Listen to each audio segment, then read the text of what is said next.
जय श्री कृष्णा। राधे राधे। ज्योतिष एकाग्र चैनल में आप सभी का हार्दिक स्वागत, हार्दिक अभिनंदन।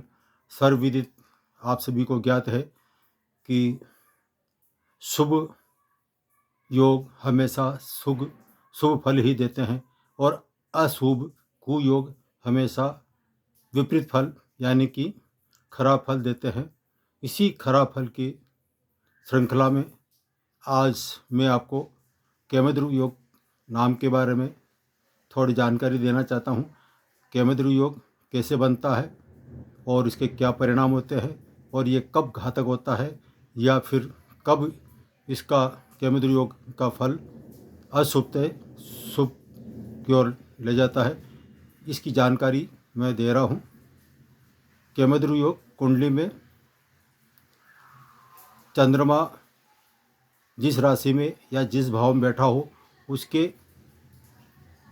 दूसरे भाव और 12वें भाव अर्थात चंद्रमा के दोनों तरफ कोई ग्रह यदि स्थित नहीं होते हैं तो ऐसी स्थिति में वह केमद्रु योग बनता है। और केमद्रु योग कब भंग होता है इसके बारे में भी चर्चा कर देता हूँ। केमद्रु योग जैसा कि मैंने बताया, चंद्रमा के दाएं और बाएं भाव में यदि कोई ग्रह नहीं होता है तो केमद्रु योग नाम बनता है। लेकिन यह भंग कैसे होता है?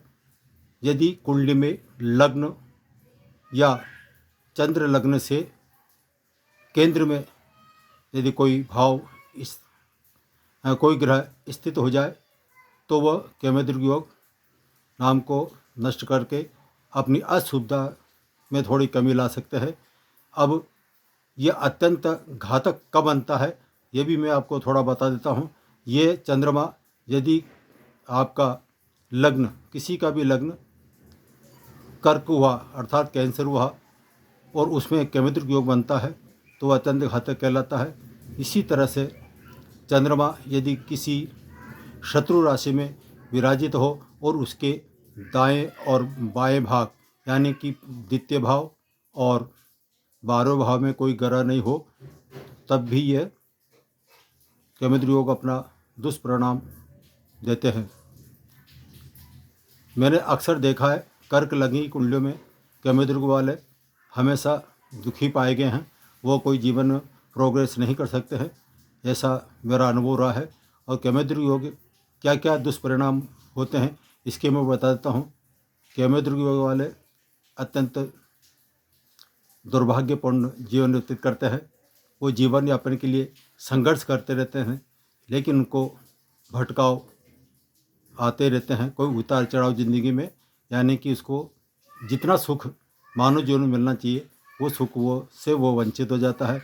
केमद्रु योग अत्यंत घातक कब होता है?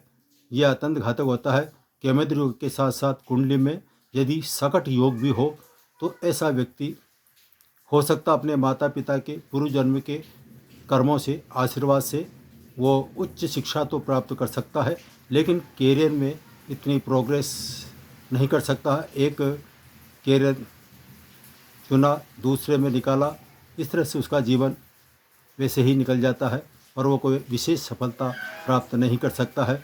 केमद्रु योग से बचाव के लिए अनेक लोग अलग अलग तरह के उपाय बताते हैं, लेकिन मेरे दृष्टिकोण में यदि ऐसे केमद्रु योग वाले व्यक्ति हनुमान जी की उपासना करते हैं तो उनको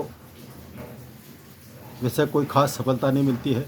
लेकिन ऐसे जातकों को जिसके केमद्रु योग हो उनको मैं एक ही सलाह दूंगा कि वह भगवान शिव का उपासना करें, शिव के भक्त बने, तो आप केमद्रु योग के दुष्परिणाम से बच सकते हैं।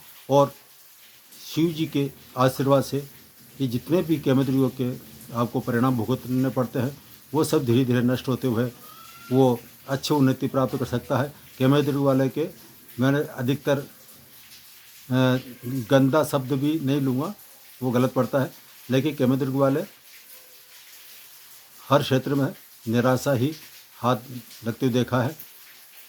अधिक जानकारी के लिए आप संपर्क कर सकते हैं। केमद्रु योग में आज सिर्फ इतना ही। जय श्री